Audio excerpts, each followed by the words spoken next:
नमस्कार दोस्तों, स्वागत है आप सभी का एक बार फिर से आपके अपने चैनल विज्ञान फॉर यू में। तो फ्रेंड्स, राजस्थान में लॉकडाउन की वजह से 10th क्लास के 2 पेपर मैथ्स और सोशल साइंस के पोस्टपोन्ड हुए थे। तो होने की पूरी संभावना है कि आगे वो पेपर होंगे। उसकी फिक्स कोई डेट है नहीं, अभी आई नहीं है, लेकिन आगे आ सकती है लॉकडाउन हटने के बाद। तो फ्रेंड्स, आज हमने वही टॉपिक लिया है मैथ्स का, class 10th।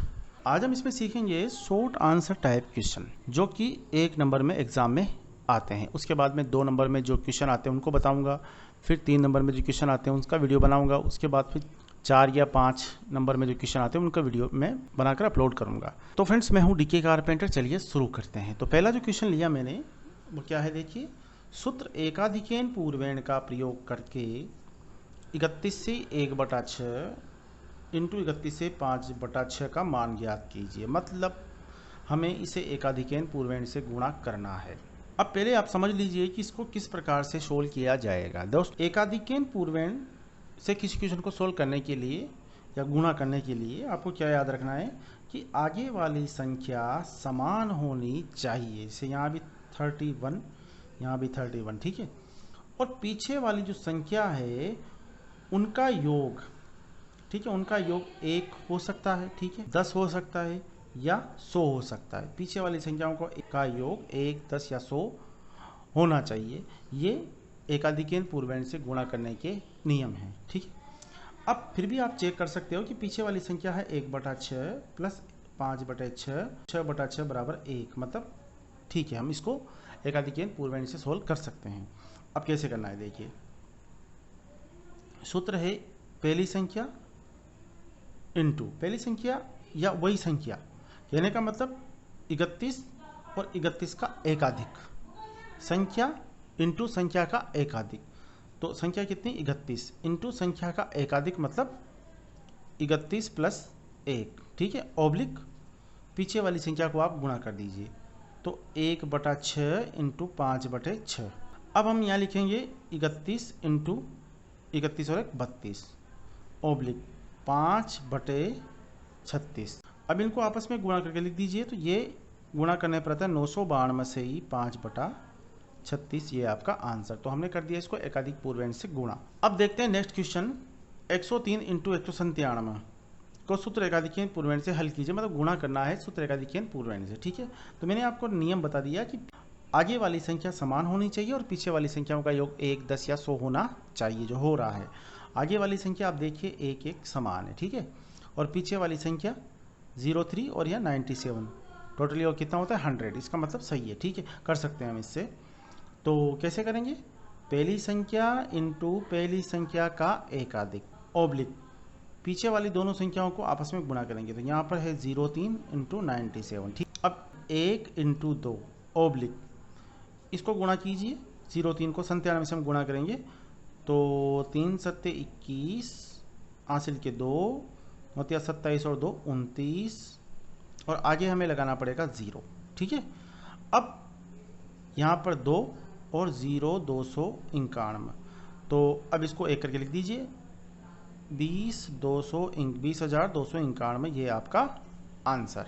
Mostly question exam में आए हुए हैं इनमें से, जो क्वेश्चन मैंने लिए हैं, और कुछ क्वेश्चन भी मैंने एक्स्ट्रा लिए हैं जो एग्जाम में आ सकते हैं। जैसे ये क्वेश्चन है 140 को अभाज्य गुणनखंड की घातों के योगफल के रूप में लिखिए।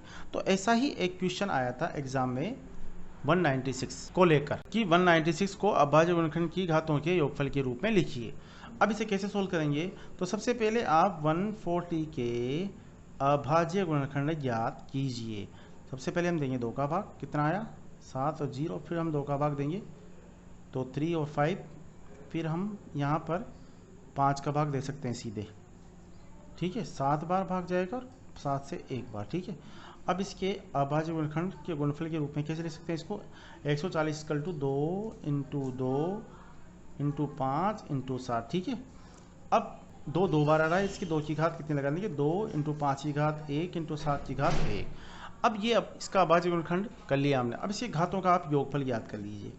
तो 2, ठीक है, यहाँ पर 1 घात प्लस यहाँ पर 1 घात, तो कितना हुआ 4, ये आपका आंसर। तो इस प्रकार का क्वेश्चन पहले भी आ चुका है, तो आप इसको अच्छे से रीड कर लीजिएगा। क्वेश्चन नंबर 4, 12, 15, 21 का HCF ज्ञात कीजिए। जब तीन संख्याओं का HCF हमें ज्ञात करना हो तो हमें अभाज्य गुणनखंड विधि का ही यूज़ करना पड़ता है। तो एक वीडियो बना रखा है इसमें HCF ज्ञात करना बता रखा है। वहाँ पर अगर दो संख्याएं हों तो उनका HCF ज्ञात करने के दो तरीके हैं। पहला, यूक्लिड विभाजन से हम ज्ञात कर सकते हैं, ठीक है, दो संख्याएं हों तो, ठीक है। दूसरा है अभाज्य गुणनखंड विधि के द्वारा भी हम ज्ञात कर सकते हैं दो संख्याओं का HCF। लेकिन अगर तीन संख्याएं हमें दी गई हो, उनका HCF ज्ञात करना हो तो हमें केवल अभाज्य गुणनखंड मेथड ही लगाना पड़ेगा। तो इन तीनों का अभाज्य गुणनखंड कीजिए आप। 12, ठीक है, 15 और ये 21 भाग दीजिए। 2 का भाग देंगे 6 बार, 2 का भाग देंगे 3 बार और 3 का भाग देंगे 1 बार। इसी प्रकार 15 में सीधे 3 का भाग 5 बार और 5 का 1 बार। इसी प्रकार 21 में 3 का भाग 7 बार, 7 का भाग 1 बार।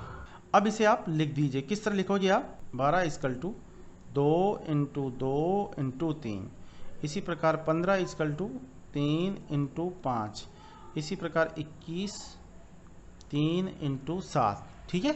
अब HCF कैसे ज्ञात करते हैं? जितनी भी कॉमन संख्याएं, ओबेनिष्ठ संख्याएं हैं, उनको जितनी भी है सभी पदों में उनको लिखकर गुणा कर लेते हैं। अगर कुछ भी कॉमन नहीं हो तो हम 1 मान लेंगे सीधे, लेकिन अगर कॉमन है तो कॉमन हमें लिखना पड़ेगा। यहाँ पर कॉमन देखिए कौन सी संख्या कॉमन आ रही है। तो यहाँ भी इस 12 के अभाज्य गुणनखंड में भी 3 आता है, 15 के अभाज्य गुणनखंड में भी 3 आता है और 21 के अभाज्य गुणनखंड में भी 3 आता है। इसके अलावा कोई भी संख्या कॉमन नहीं है, इसीलिए HCF आएगा वो आ जाएगा 3, ठीक है। ये आपका आंसर। नेक्स्ट क्वेश्चन है, हमें KP दी गई है 13, 8, 3 डॉट डॉट डॉट का 20 पदों का योगफल ज्ञात कीजिए। अब दोस्तों इस क्वेश्चन को करने के लिए आपको सबसे पहले योगफल हम कैसे ज्ञात करेंगे, मतलब योगफल, n पदों का योगफल ज्ञात करने के लिए सूत्र आपके दिमाग में पहले आ जाना चाहिए। Sn बराबर n/2 2a plus n-1 into D. जब आप सूत्र को लिखोगे तो आपको ये पता चल जाएगा कि हमें किन किन पदों की आवश्यकता है इसे सोल्व करने के लिए, ठीक है। जैसे n मतलब पदों की संख्या, a मतलब पहला पद और d मतलब सारवंतर, ठीक है। तो यहाँ पर कौन सा पद पहला पद है, कौन सा सारवंतर है, कौन सा n का मान है, ये हम लिख लेते हैं इसमें से। देखिए दोस्तों, a बराबर प्रथम पद, मतलब प्रथम पद कौन सा है सर? AP का 13। n मतलब पदों की संख्या, n बराबर पदों की संख्या, तो कितने पदों का हमें योगफल ज्ञात करना है? 20 पदों का, तो n बराबर 20, ठीक है। और d का मतलब होता है सारवंतर। सारवंतर कैसे निकालते हैं? दूसरा पद माइनस प्रथम पद, या तीसरा पद माइनस दूसरा पद, या चौथा पद माइनस तीसरा पद, कोई से भी दो पदों के बीच का अंतर आप निकाल लीजिए, पहले दो पदों का। मैं ऐसा भी लिख सकता हूँ A2 माइनस A1, तृतीय पद माइनस प्रथम पद, 8 माइनस 13, तो कितना? माइनस के 5, ये इसका सारवंतर, ठीक है। अब इस फॉर्मूले में हम ये सारी वैल्यूज रख लेते हैं, ठीक है। तो S20 चाहो तो लिखो, अदरवाइज ऐसे नहीं रहने दो। योगफल हम ज्ञात करेंगे तो n मतलब 20/2, ठीक है। मान रख दीजिए 2 इंटू a का मतलब 13 प्लस n-1 मतलब 20-1 इंटू d का मतलब माइनस के 5, ठीक है। इसको हम काट सकते हैं कितनी बार? 10 बार। आगे सोल्व करेंगे 10 कोष्टक 2 इंटू 13 मतलब 26 प्लस 20 माइनस 1 मतलब 19 इंटू माइनस के 5, ठीक है। आगे देखिए 10 कोष्टक, ठीक है, 26 और 19 को 5 बार गुणा करेंगे तो माइनस के 95, क्योंकि यहाँ पर माइनस और यहाँ प्लस है तो यहाँ माइनस ही आएगा, ठीक है। अब 10 इंटू 26 माइनस 95 मतलब बड़ी संख्या 95 है, तो 95 से 26 घटेगा, क्योंकि दोनों चिन्ह अलग अलग है इसलिए हमको घटाना पड़ेगा। जहाँ पर दोनों चिन्ह अलग अलग हों वहाँ पर घटाया जाता है, ठीक है। तो हम गुणा कर देते तो इसका आंसर आ जाएगा माइनस के 690, जो 20 पदों का योगफल होगा।